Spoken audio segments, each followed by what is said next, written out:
शुरुआत होती है महादेव नाम के एक ईमानदार आदमी से, जो कि एक चौल में अपनी माँ के साथ रहता है। लेकिन महादेव की माँ भी अक्सर बीमार रहती है। महादेव की माँ चल नहीं सकती, इसलिए महादेव को अपनी माँ की पूरी सेवा करनी पड़ती है। यहाँ तक कि महादेव को उनको वॉशरूम तक लेकर जाना पड़ता है। महादेव को खाना बनाना नहीं आता है, इसलिए टिफिन जो है वो बाहर से आता है, और ये टिफिन कभी कभी बंद भी हो जाता है, क्योंकि महादेव के पास नौकरी नहीं है और न ही पैसे हैं। रोजमर्रा की जिंदगी में महादेव को जिन चीजों की जरूरत पड़ती, वो चीजें भी महादेव के पास नहीं है। फिर भी वो अपनी माँ का बहुत ख्याल रखता है। जिसके बाद हम मोहन बोसमैन नाम के एक बहुत बड़े आदमी को देख पाते हैं। लेकिन फिलहाल तो उसका एक कोर्ट केस चल रहा है। पता चलता है कि मोहन बोसमैन ने एक बहुत बड़ी मदर टच नाम की बिल्डिंग बनाई थी, लेकिन उस बिल्डिंग में आग लग गई और अब वो बिल्डिंग पूरी तरह से तबाह हो चुकी है। इसलिए मोहन जो है वो कोर्ट आया हुआ है अपने इंश्योरेंस के पैसे क्लेम करने के लिए। लेकिन यहाँ पर आने के बाद मालूम चलता है कि जज से लेकर वकील तक सभी लोग यहाँ एक दूसरे के साथ मिले हुए हैं। यहाँ तक कि मोहन का वकील भी मिला हुआ है, और 2-3 करोड़ की डील में वो आपस में ये सारा पैसा खा लेते हैं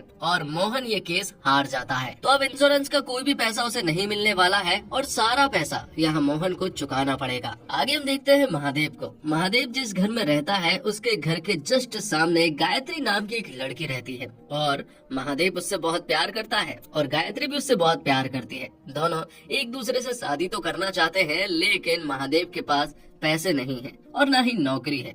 बस यही बात जो है वो बीच में आ रही है। गायत्री उससे हमेशा कहती रहती है कि अगर वो एक बार नौकरी लग जाए तो हम दोनों की शादी हो जाएगी, लेकिन महादेव उसे हमेशा समझाता रहता है कि ये इतना आसान नहीं है, मेरे पास सिर्फ तुम्हारे लिए प्यार है। जिसके बाद हमें उन दोनों के साथ के कुछ ऐसे मोमेंट्स को दिखाया जाता है जब वो दोनों एक दूसरे के साथ रहा करते थे और खूब एंजॉय किया करते थे। गायत्री को महादेव के अंदर जो सबसे ज्यादा अच्छा लगता है वो है महादेव की ईमानदारी और उसका भोलापन। इन्हीं चीजों को देखकर गायत्री जो है वो महादेव से प्यार करने लगी थी, और अब यहाँ पर महादेव उसे बताता है कि वो आज बीएमसी ऑफिस जा रहा है क्योंकि आज शायद उसकी नौकरी लग सकती है। यहाँ हमें बताया जाता है कि महादेव के पिता जो है वो पहले बीएमसी में ही काम किया करते थे, लेकिन अब उनके जाने के बाद ये नौकरी कायदे से महादेव को मिलनी थी। लेकिन करप्शन इतना है कि अभी तक महादेव को वो नौकरी नहीं मिल पाई है। लेकिन अब महादेव फिर से पूरी तरह से तैयार होकर बीएमसी ऑफिस जाने वाला है, और जब वो बस में था कि तभी यहाँ पर जादव नाम का एक लड़का उसे मिलता है, जो कि एक बहुत बड़ा चोर है, और यहाँ पर भी वो एक व्यक्ति का वॉलेट चुरा लेता है। लेकिन यहाँ महादेव ने ये देख लिया था और वो जादव को दूर से इशारे करके कहता है कि ये सब करना गलत है, अभी के अभी वो वॉलेट वापस कर दो। तब यहाँ पर जादव ने वो वॉलेट नीचे गिरा दिया और उस आदमी से कह दिया कि तुम्हारा वॉलेट जो है वो नीचे गिर गया है। लेकिन ये सारी चीजें देखने के बाद जादव जो है वो महादेव को वार्न कर देता है कि अगली बार मुझसे मत मिलना। जिसके बाद महादेव जो है वो बीएमसी ऑफिस पहुंच जाता है। लेकिन जब वो वहां पहुंचा तो उसने देखा कि यहाँ का माहौल जो है वो बहुत ही ज्यादा खराब है। सभी लोग पैसे से बात कर रहे हैं, जो पैसा नहीं देता है उनका काम नहीं होता है। फिर भी महादेव जो है वो अंदर जाता है और अपनी फाइल उस ऑफिसर को देता है। लेकिन यहाँ पर वो ऑफिसर इनडायरेक्टली पैसों के बारे में बात करता है, लेकिन महादेव के पास तो पैसे ही नहीं थे, इसलिए वो समझ भी नहीं पाया उसके इरादे। जिसके बाद जब वो बाहर आया तो मालूम चला कि वो ऑफिसर दरअसल में महादेव से 50,000 रुपए मांग रहा है, तब जाकर उसका काम होगा।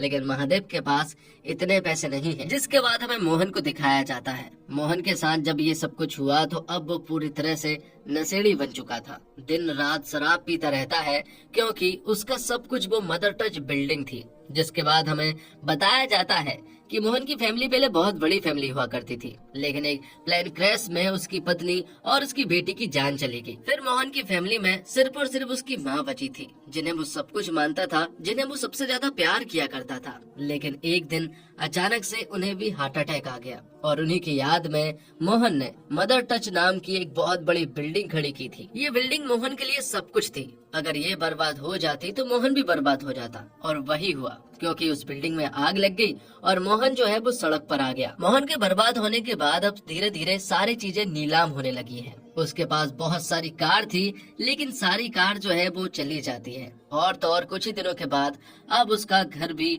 नीलाम होने वाला था। ये सारी चीजें देखकर मोहन को बहुत बुरा लग रहा था, और तो और बहुत सारे इन्वेस्टर्स थे जो कि मोहन के पास कॉल कर रहे थे, जो कि अपना पैसा रिटर्न चाहते थे। लेकिन अब मोहन के पास इतना पैसा नहीं था कि वो उन्हें रिटर्न कर सके, जिस वजह से वो कोई भी फोन नहीं उठाता है। जिसके बाद हम देखते हैं महादेव को, जो कि हर बार की तरह धक्के खाकर घर वापस आ जाता है और उसकी नौकरी फिर से नहीं लगती है। महादेव ईमानदार है, इसलिए उसे सिस्टम से लड़ना नहीं आता है। रही बात टिफिन की, तो अब टिफिन भी धीरे धीरे बंद होने लगा है, क्योंकि महादेव की उधारी बाकी है। यहाँ तक कि महादेव के घर की बिजली तक कट जाती है, क्योंकि उसने बिल पे नहीं किया था। इतनी सारी बुरी खबर के बीच में महादेव को एक और बुरी खबर सुनने को मिलती है, और वो ये कि गायत्री को आज लड़के वाले देखने के लिए आ रहे हैं। गायत्री ने महादेव से पहले ही कह दिया था कि वो तो लड़के से मना कर देगी, लेकिन वो देखने तो आएंगे, क्योंकि घर वाले जो है वो जबरदस्ती कर रहे हैं। और महादेव को गायत्री की माँ जो है वो कोल्ड ड्रिंक लेने के लिए भेजती है,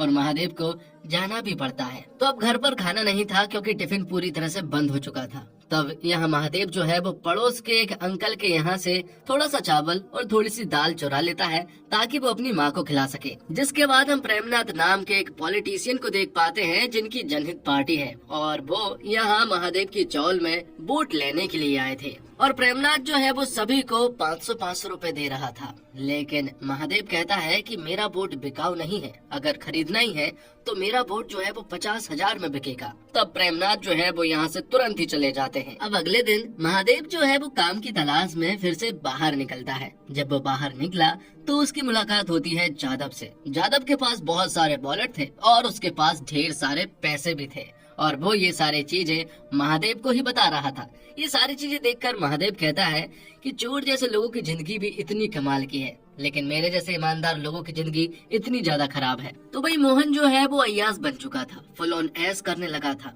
और अब वो एक पार्टी में जाता है, जहाँ पर महादेव को एक छोटा सा काम मिला था। वो वहाँ पर काम कर रहा था, और यहीं पर महादेव ने पहली बार मोहन को देखा। इस पार्टी में मोहन ने महादेव की मदद की थी। ये देखकर महादेव को बहुत अच्छा लगा था, और महादेव मोहन को देखकर समझ जाता है कि ये बहुत ही अमीर आदमी है। महादेव सोचता है कि अगर मैंने इसके घर में चोरी कर ली तो मैं तो बहुत ही अमीर हो जाऊंगा, और गायत्री से मेरी शादी हो जाएगी। यही सोचते सोचते वो अपने घर पहुंचा, जहां गायत्री उसका इंतजार कर रही थी। लेकिन महादेव तो गायत्री से गुस्सा है, क्योंकि वो लड़के को देखने के लिए मान गई थी। ये देखकर महादेव को बहुत ही ज्यादा बुरा लगा था। गायत्री यहाँ महादेव को समझाने की कोशिश करती है कि घर वाले मुझे कितने भी लड़कों से क्यों न मिलवा दे, लेकिन मैं हमेशा तुम्हारी ही रहूंगी। लेकिन फिलहाल महादेव को गायत्री की टेंशन नहीं थी, उसे टेंशन थी पैसों की, क्योंकि टिफिन बंद हो चुका था, बिजली कट चुकी थी। अगर ऐसा ही चलता रहा तो वो अपनी माँ का ख्याल कैसे रखेगा, यही चीजें महादेव सोच रहा था। वो समझ गया था कि नौकरी तो नहीं लग सकती है,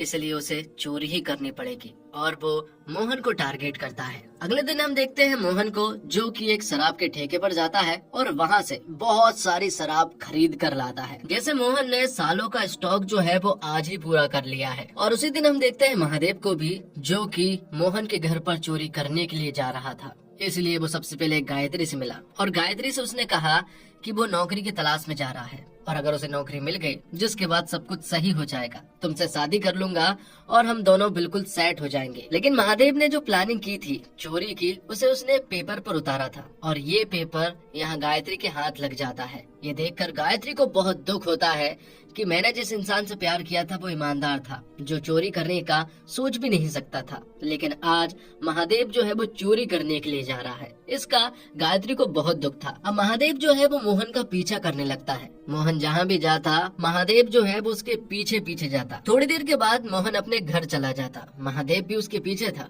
और महादेव यहाँ देखता है कि मोहन का घर बहुत ही बड़ा है। अब रात हो जाती है और हम देखते हैं मोहन को, जिसने बहुत सारी शराब खरीदी थी ना, वो सारी शराब की बोतल को बाहर निकालता है और ड्रिल से उनमें छेद करता है और उनके अंदर मोमबत्ती डाल देता है। ऐसा लग रहा था कि मोहन ये सब कुछ आत्म शांति के लिए कर रहा है। और तभी हम यहाँ जादव को देखते हैं। वो भी इस घर में आ चुका था, क्योंकि उसे भी मोहन के पैसों के बारे में अंदाजा हो गया था, इसलिए जादव भी यहाँ चोरी करने के लिए आया था। और तो और यहाँ मोहन जो है वो अपने ही घर में तोड़फोड़ कर रहा था। वो बहुत गुस्से में भी था, लेकिन मोहन को ये नहीं पता था कि उसके घर में कोई घुस गया है। मोहन ने सारी बोतल के ऊपर मोमबत्ती लगा दी थी, और यहीं पर हम जादव को देखते हैं। जादव ने यहाँ एक वॉचमैन को भी बेहोश कर दिया था, जो कि मोहन का वॉचमैन था। और अब जादव मोहन के हर एक कमरे को चेक करने लगता है। उसे पैसों की तलाश थी, लेकिन अभी तक तो जादव को कुछ भी नहीं मिला था। और फिर हम महादेव को देखते हैं। महादेव भी उसके घर में चुपचाप घुस गया था, लेकिन सबसे पहले मोहन ने फोकस किया खाने पर, क्योंकि खाना बहुत जरूरी था और उसने बहुत देर से कुछ भी नहीं खाया था। यहाँ महादेव ढेर सारा खाना खाता है और महादेव यहाँ अपनी माँ के बारे में सोचता है। उसे ऐसा लगता है कि उसकी माँ यहीं कहीं बैठी है, और तभी मोहन को यहाँ एहसास हो जाता है कि उसके घर में कोई है। इसी वजह से मोहन जो है वो अपनी गन निकाल लेता है और पूरे घर में ढूंढने लगता है कि उसके घर में कौन है। लेकिन उसे तो यहाँ पर कोई भी नहीं मिला था, क्योंकि महादेव और जादव जो है वो छिप चुके थे। अब जब महादेव पैसे ढूंढ रहा था कि तभी उसे यहाँ पर मोहन का एक लेटर दिखाई पड़ता है। उस लेटर में लिखा हुआ था कि आज तक उसने ईमानदारी से काम किया है, वो देश का बहुत ही अच्छा आदमी है, उसने हमेशा देश की सेवा की है, लेकिन आज वो अपनी खुद की जान दे रहा है। ये देखकर महादेव हैरान था और तब जाकर समझ आया कि दरअसल में यहाँ मोमबत्ती लगाकर श्रद्धांजलि नहीं दी जा रही है और न ही आत्म शांति के लिए उसने बोतल के ऊपर मोमबत्ती लगाई है। बात कुछ ऐसी है, वो तो यहाँ पर खुद की जान देने के लिए ये सारा सेटअप करके रखा है। तो यहाँ महादेव को मोहन का पैसों से भरा सूटकेस मिल जाता है, लेकिन महादेव सारे पैसे नहीं चुराता है, बल्कि उतने ही पैसे चुराता है जितने की जरूरत महादेव को थी। लेकिन यहाँ जादव को अभी भी कुछ भी पैसा नहीं मिला था, वो अभी भी घर में ढूंढ ही रहा था। तो अब महादेव पैसे लेकर घर वापस आ जाता है, जहाँ उसकी मुलाकात गायत्री से होती है। गायत्री को तो पहले से ही मालूम था कि महादेव जो है वो चोरी करने के लिए गया है, और जब गायत्री के सामने महादेव आया तो गायत्री ने यहाँ महादेव को बहुत चिल्लाया। उसने उससे कहा कि मैंने एक ईमानदार आदमी से प्यार किया था, तुम्हारे जैसे चोर से नहीं। अभी के अभी जाओ और सारा पैसा वापस लौटा कर आओ, मुझे ऐसा पैसा बिल्कुल भी नहीं चाहिए जो कि चोरी का होगा। तब यहाँ महादेव जो है वो वापस जाने लगता है, और वहाँ हम देखते हैं मोहन को, जो कि अपने घर में घूम रहा था, कि थोड़ी ही देर के बाद मोहन के पास एक पुलिस इंस्पेक्टर आता है, जो कि अपने साथ एक लाश लेकर आया था। तब जाकर यहाँ हम मोहन का सारा प्लान समझ जाते हैं। बात कुछ ऐसी है कि इस घर को ब्लास्ट करके मोहन जो है वो यहाँ से भागने की फिराक में है। जब अगले दिन डेड बॉडी मिलेगी तो सभी को ऐसा ही लगेगा कि ये मोहन की डेड बॉडी है, और तब तक तो मोहन बहुत दूर निकल चुका होगा। यही सारा मोहन का प्लान है, जिसके बाद मोहन अपने घर में तोड़फोड़ मचाना स्टार्ट कर देता है। और अब हम देखते हैं जादव को, जो कि एक सीक्रेट रूम में जा चुका था। थोड़ी देर के बाद ही यहाँ पर मोहन भी उस सीक्रेट रूम में आता है, और उस रूम से मोहन ने ढेर सारा सोना और पैसा जो है वो एक सूटकेस में रख लिया था, और उस रूम को लॉक करके घर से बाहर आ गया था। तभी इस घर में ब्लास्ट होना स्टार्ट हो जाते हैं। जो शराब की बोतल में मोमबत्ती थी अब वो पूरी तरह से खत्म हो चुकी थी, जिस वजह से पूरे घर में आग लग जाती है। लेकिन मोहन जो है वो सही सलामत घर से वापस आ गया था अपना सूटकेस लेकर। कि तभी घर के बाहर मोहन की मुलाकात होती है महादेव से। महादेव यहाँ मोहन के सामने आता है और कहता है कि मैंने चोरी की है, ये पैसा मैं आपको लौटाने के लिए आया हूँ। ये सारी चीजें देखकर मोहन को बहुत अच्छा लगा कि इस करप्शन भरी दुनिया में आज उसकी एक ऐसे इंसान से मुलाकात हो रही है जो कि बहुत ईमानदार है। लेकिन आज शायद गलत दिन है, क्योंकि आज उसका आखिरी दिन है। आज के बाद तो वो यहाँ से गायब होने वाला है। तो महादेव जो पैसे मोहन को लौटाने के लिए आया था, मोहन वो पैसे महादेव को वापस कर देता है और दोनों ही यहाँ से चले जाते हैं। और तभी हम देखते हैं कि जादव जिस सीक्रेट रूम में था वहाँ भी आग लग जाती है, जिससे कि जादव भी बहुत ही बुरी तरह से इंजर्ड हो चुका था। अगले दिन पुलिस की पूरी टीम आती है और यहाँ पर वो पुलिस इंस्पेक्टर भी आया था, जो कि मोहन के साथ मिला हुआ था। उन्हें इस जले घर में एक डेड बॉडी मिलती है, जो डेड बॉडी उन्हें मोहन की लग रही थी। और इसी पुलिस इंस्पेक्टर ने वो लेटर भी यहाँ पर छोड़ दिया था, जो कि महादेव को मिला था। इस तरह से मोहन ने अपना दिमाग का यूज किया और वो देश से बाहर चला गया, क्योंकि लोगों ने उसे फंसाने की कोशिश की थी। इसी वजह से